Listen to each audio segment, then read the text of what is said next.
milimo ya usiepayu ina milimo ya wendo la zaru jalime waningima wanimwandu irema midu. Hallelujah. Arwaki injili makawuono janeno mara Nyasaye osemiyo thuolo makende odiochieng' mapok nwaneno we pok nwadonje to miyo wakwa ngima miyo nyaka wadwok ne erokamano nikech osetimonwa maber. An iluonga ni Pastor Sam Boyi. Ayalo wach Nyasaye e dala mar Nairobi kamoro ni Kangundo Road. Kanisa iluongo ni Cathedral of Praise Ministries International, Kangundo Road Worship Center, mantie Njiru, took all our petrol station. Enena mita machuok kia all our petrol station. Tichope kanisa. Wachako chokruok marwa saa 3:30 nyaka saa 6:30. Ka inti machiegni alworano, idak Njiru, idak Obama, idak Saika, Kayole Junction, Matopeni Spring Valley, idak Choka, idak Mwiki, kati ya mana Mihango, kanisa nitie kanyo. Nyasaye osemiyo thuolo mondo mi wachokre kendo wache nyinge. Miyo warwaki kanisa kata ka in wende dala mar Nairobi, onge kama idhiye Jumapil, kik ibed e ot, bie kanisa walam Nyasaye. Nyasaye biro timonwa maber. Onyola Homa Bay County, Ndiwa Sub County, Kanyikela Ranganya School, Kajaduong' manosenendo Rufus Agola Boy. Akaw thuolo makende mondo mi arwaki e injili masani, miyo daher mondo molam kwa chako wach Nyasaye. Kamoro moro bentie, kulwe piny mondo mwadwok Nyasaye erokamano. Duong' kod pak mondo dogni e polo malo Jehova. Nyasaye mangima, Nyasaye mantie, Nyasaye manyoro matinende kendo manyaka chieng'. In mane intie, to intie kata sani kendo pod ibiro bede. Wadwoko ni erokamano kuom aritani makare irito wago e juma mangima kendo chako romo e Lolwe TV. Gwedhe janeno mara Nyasaye, timne maber, pare Nyasach kwe, nyaka weche matek monge ketigi mane, kelne lokruok, kelne gonyruok. Gwedhe nyaka Lolwe TV, joma tiyo Lolwe TV Nyasaye, jok mwasebedo kwa konyore go mondo wach ji chopne oganda, Nyasaye pargie. Pare nyaka Sam Nyasach kwe Lolwe TV. Kipare Nyasaye ndio hande odhi maber Nyasach kwe, bende oidhe ngas moro man malo kanyo e ohala ka mondo mibo nenre, nikech oheri Nyasaye osemiyowa thuolo makende mondo mi walandi e kind oganda. Nyasaye ng'eyo ok niwe nono, kendo Lolwe TV ibiro gwedho kendo ibiro ting'e malo. Duong' kod pak dogni polo malo e nyingino, e nying Yesu majawar. Amen. Kamoro amora mantie wach ni amen. Adwa mondo wasom wach Nyasaye kuwuok e buk mar Isaya 53. Adhi somo mana wes moko matin, kaeto wawinj into Nyasaye ni kode wach mane.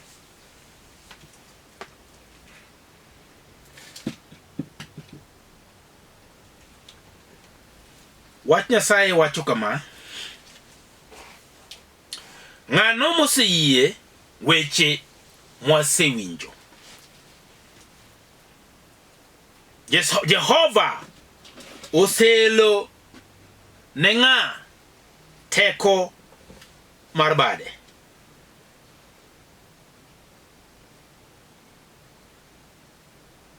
Nimar nodonjo e nyime kaka yath mayom, kaka tiend wach mowuok e lowo motuo.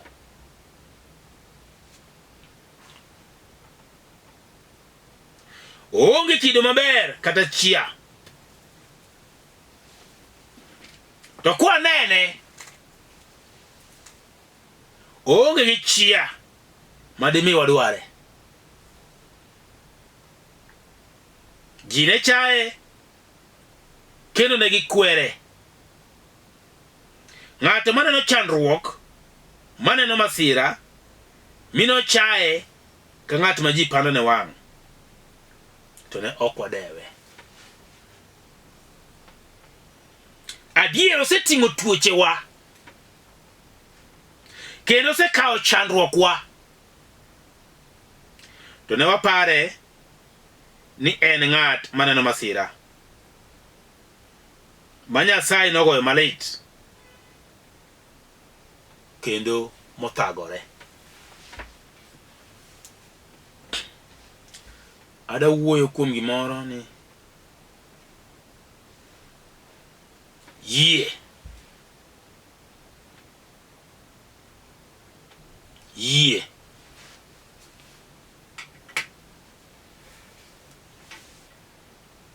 Yie kuom wach.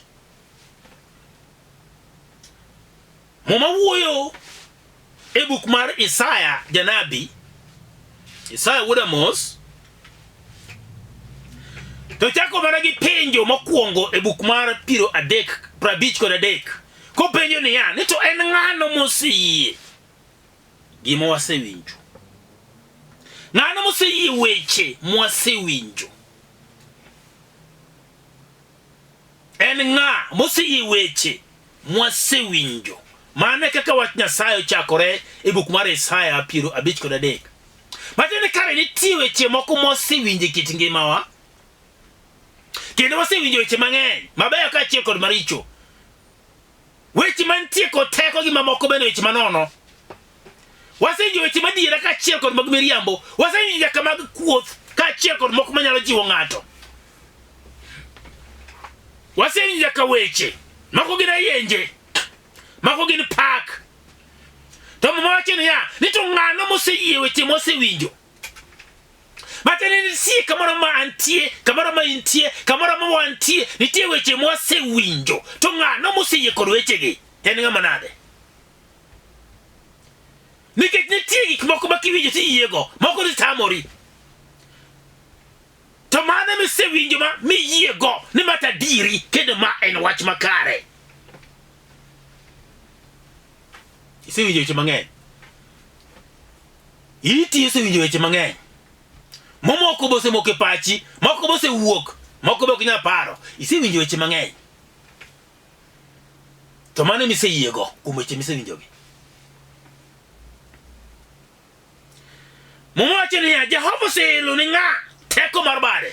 Matiende kare nitie ng'ato moro ma kosewinjo wach Nyasaye to Jehova dhi elone teko mar bade. Matiende kisewinjo wach Nyasaye milandone, nikech Isaya janabi wuod Amos en janabi mar Nyasaye mane wacho wach Nyasaye. Onge wach machielo mane en godo kendo. Ng'ama mapenjo niya, ni to kare wach mane mwasewinjo, wach mane kare janabi ne landoga, mane wuotho ka wuoyo kuomgi, mwadhi mwakawo mwawinjo mwadakgo, mwacho ni wach ni to en adieri. Kaka en ni kendo kaka obiro ni en wach mane? Ng'at mane winjo wachno mapenjo kendo niya, ni to en ng'ano ma Jehova oseyane bade?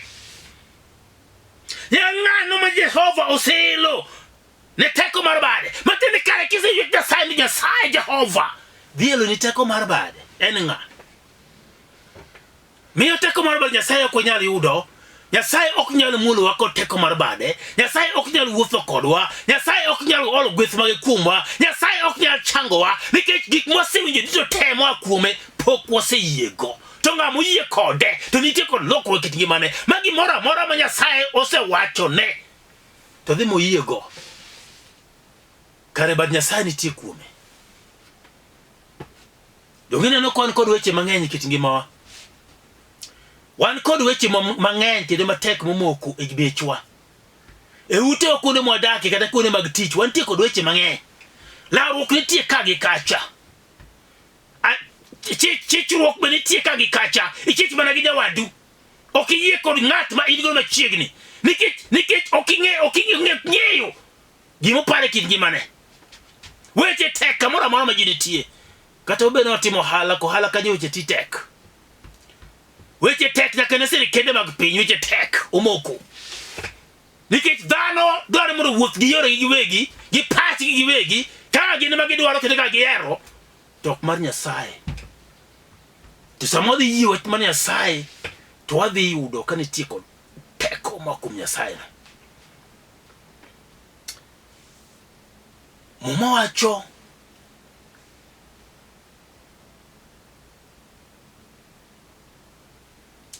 ni wach Nyasaye no. Ng'at ma Nyasaye oseribade kuome. Muma wacho ni nodongo e nyim Nyasaye. Nodongo e nyim Nyasaye. Mati Nyasaye kare neno gini katimore. Mane nyime kanyo.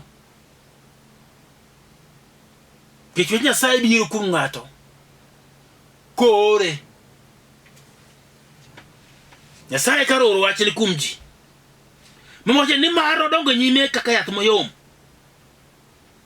Kaka tien yath mowuok e lowo motuo. Yath mayom. Mowuok kuom yath mayom tichak wuok kuom tiend yath mowuok e lowo motuo. Tini kanyo onge kod pi. Ok lowo mang'ich, lowo motuo. Manyiso ni kare Nyasaye nyalo golo ng'ato kama tek. Mokete kama ber ni ka yath mayom.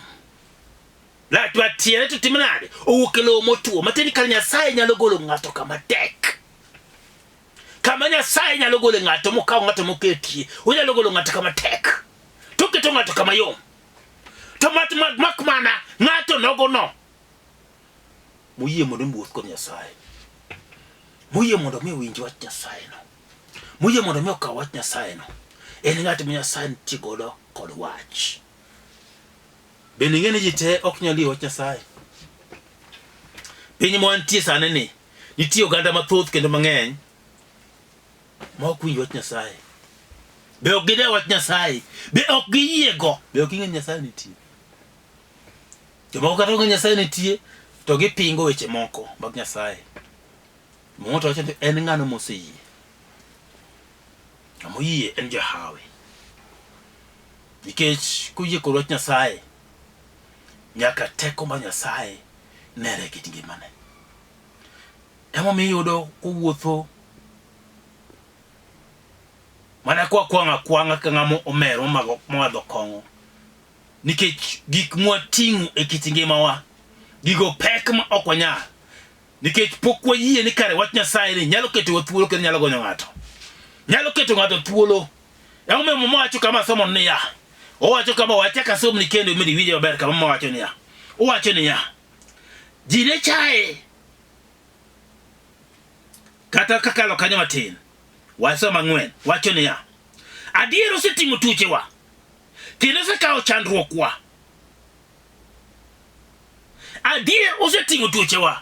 Kendo osekawo chandruokwa. Matina nango. Nitieni kare nitie chandruok mwakale. Sama pok wayie. Nitie tuoche mwakale kit ngimawa. Sama pok wayie. Matini kare tuo koro nyalo wuok e kit ngimana mana sama seyiecha. Igino tena dieri. Matini kare nitie ng'ato moro nyalo ting'o tuoche naka. Tuoche te. Mamwachi tuoche wa. Ok en tuo achiel, gin tuoche. to tuoche go onyalo kawo gi temo dhi kodgi mwadong ka wan thuolo nikech waseyie ni wachno en adieri. Kendo wachni chandruok wa in chandruok mane ma in gi kit ngimani kawuono mineno ka dwaro go i piny kendo omeri kendo gi pek mok inyal ting'o en chandruok mane nikech dhano to ka nitie piny ka to nitie chandruok.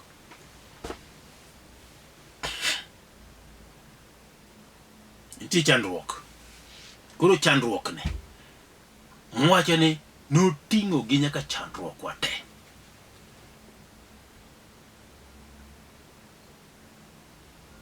Omia buk mar Ayub wacho ni dhano monyuol kod dhako ndalo ne nok en tie kod chandruok e piny ka. To mwacho ni noting'o chandruok wa duto te kuom ndalo mar e piny ka. Chandruok nokawo moting'o te, nokawo nyaka tuoche wa te. Buk mar Johana 1:1 ni ka chakruok wachne nitie to wachne nitie kod Nyasaye to wachne en Nyasaye. Miyo wach nodoko Nyasaye. Wach odak kod ji, odak nyaka nobiro kuom jogene to jogene ne ok ong'eye. Matene kare wachni koseyie kuome to kare wachni wabiro ng'eye nikech en obiro dak kodwa kendo obiro bedo kit ngimawa. Miyo sama nochopo musalaba, wach mar Nyasaye no sama nochopo musalaba, momo wachi no tuoche wa no chwade nikech tuoche wa rem mano winjo ka chiel kod jaridi mano chwade cha. Bokarao mano chwade go cha. Ni chwade go nikech richo wa. Koro kara dhonde mane en go ka. Mane chwero remo ka ne chwere tuoche wa kara mane lok rembe. Koro ne chwere ka wuok. Mondo wabed thuolo, mondo mi ogonyo kendo mondo wabed jok mantie kod ngima makare nikech chandruok mane wan go noting'o nyaka musalaba modhi godo kaeto owacho ni duto serumo matieni kare wan koro oseketwa thuolo. Okawo gi temo okawo gi moketo gi kuome mokoni kare koro wena gi ting'gi duto te gine musalaba. Bawo mano noting'o duto te mokoni ng'am yie kuome to kik lal to bed kod ngima mochwere manyaka chieng'. Mano wach Nyasaye. Yie kolang'o kawuono. Inyalo yie wach Nyasaye no nitie kod teko. Ni wach Nyasaye no nitie kod duoko. Ni wach Nyasaye no nitie kod ber. Onyalo timo ni maber e kit ngimani. Ni wach Nyasaye no nyalo jiwi. Ni wach Nyasaye no nyalo kelo lokruok kit ngimani. En wach mane miseyie godo kawuono ni. Diyie kod wach mar Nyasaye. Ni to kare ber kendo duto nyalore. Kendo Nyasaye no nyalo timo mohingo miparo kata manyalo timore kit ngimani. En adieri. Anta yie kod wach Nyasaye no to in tiyie kod marom nade.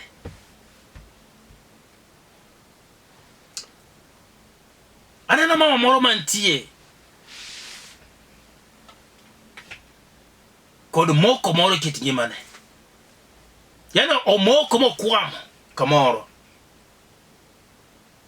Mar Nyasaye yawe chuny mama. Mar Nyasaye yawe chuny mama. Mondo mi one wach Nyasaye no. Mondo mi Nyasaye no parie kendo timni maber. Weche momoke dho chunyi maiye. Inyalo bedo ni kare chiliel moro mane chuore foto gi nyithindo matindo. Ng'ama kony nyithindo koro onge. Isibedo kiyuari kod nyithindo ka ikacha. Kata yuri moro wari make badi onge. Nyasaye wacho ni Nyasaye sach mond liete. Daki bi kuom Nyasaye no sane. Mondo ne ka ko biloko ngimani. Daki ringi kuom Nyasaye no sane. Mondo ne ka ko bitimo ni maber. Daki ringi kuom Nyasaye no mondo ne aneka ok obi pari. Kicho paro ji seche ma ji omoko. Nikech dhano be samomo kama nyamore kuom Nyasaye.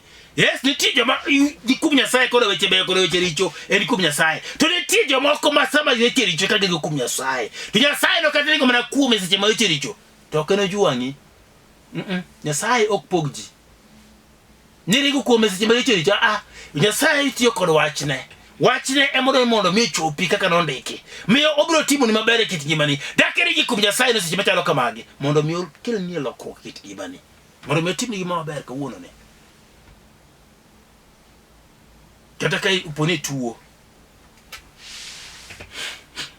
itangani jitine bitiso ga tuo ni tuo na sama koro seti senen tuo ni no ngeno ko bi wuok to ki we chiuri nyim Nyasaye mi wacho ni ka wuono ni tade mra yude Nyasaye ni mondo mi tuo ni olal kuoma momo wacho ni ya nino tingo tuoche waduto te ka chiel kod chandruok wa tango momiyo ito tuo ni no okidon mondo mi imiyo tingo dhiga musalaba saka wuono ni mae saa mo nyalo tingo go tuo ni no mo dhigo de musalaba to samo se tingo tuo ni no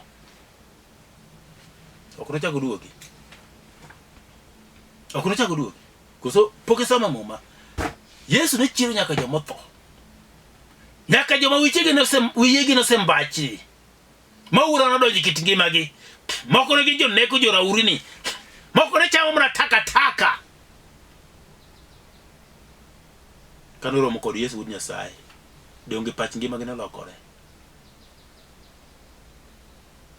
dhako mane ye chwer kumini apagare yo kanoro romo kod Yesu wud Nyasaye donge ngimane no lokore donge ni be ngimane nyalo lokore maji chak duog mapenje to ma be ngane ka ngane mano aneno chamwa ng'eyo cha ang'o motimre kuom ndalogi dak tiwa ne ka en kod gik moko mane timre kit ngimane ka nikech iromo kod Nyasaye mangima iromo kod Nyasaye manyalo loko kit ngimani onyalo loko pachi onyalo loki kendo nyalo luoki maber moketi kama owinjore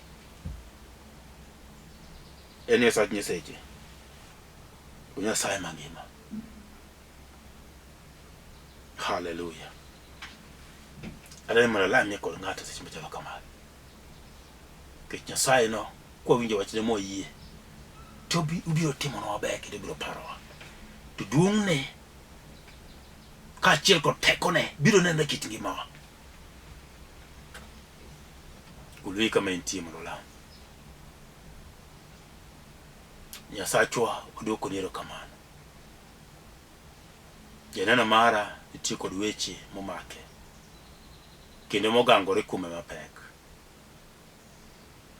takawe kit lweti Nyasaye mondo be pare kendo time maber odiochiengni kuom wach mosewinjo okele lokruok e kit ngimane mondo mi otim go neno ni Nyasaye ne owinjo wachni kendo kawo to kelo ne lokruok kit ngimane to nyingi no mipak ka chiel kod duong Nyasaye mangima Nyasaye majaber Nyasaye majakedo aduoko niero kamano Nyasaye chwe e nying Yesu majawar amen kopo ni pok yudo Yesu alala mo ng'ato moro pok yudo Yesu idani mar yudo Yesu ka jawar madhor chunyi kawuono weche moko mosewinjo goyo ga pachwa ka chiel go chunywa ma iye igeni ntie weche moko ng'ato nyalo winjo manyalo miyo kata wach Nyasaye ko nyakawo be ok nyal yie ko nyalo tiyo e kit ngimane nikech weche mosewinjo mosekalo kuome to kawuono ne tinyalo yie kuom Nyasaye no kata lokruok bede kit ngimane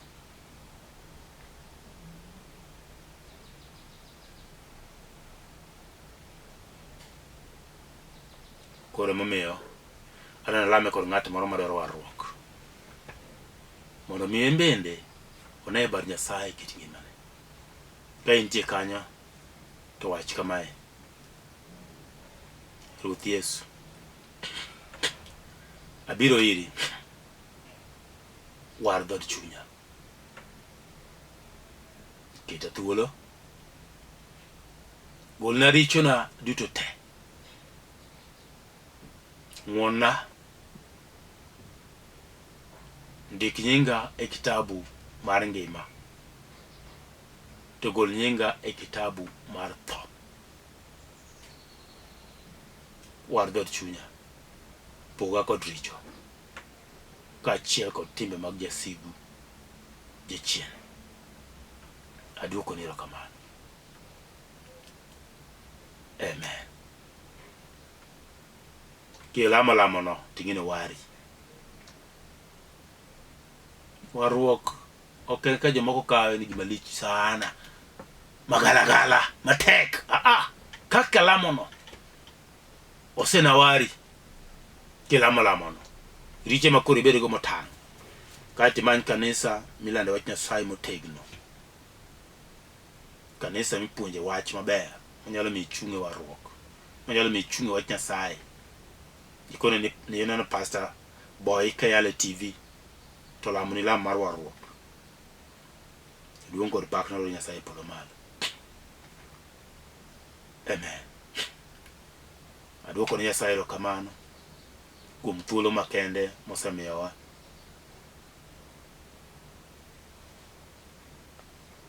Miyo kawuono ni asewacho kanisa kama ae. Arwaki kanisa biwalam Nyasaye. Duong kod pak nodogi ni Nyasaye polo malo. Nyasaye majaber. Kika wachne kene mitiyo kaka enno to biro timo maber. Miyo namba na nitie screen ka 0722 944 623. Mano Safaricom. Airtel 0731 495 873. Mano Airtel. Kawa namba no wat Nyasaye kigoyo to analam Nyasaye weche ma inigo obiro keto lwet Jehova. Nyasaye biro timo maber nikech osetimo ne ji mang'eny mwaselamo negi.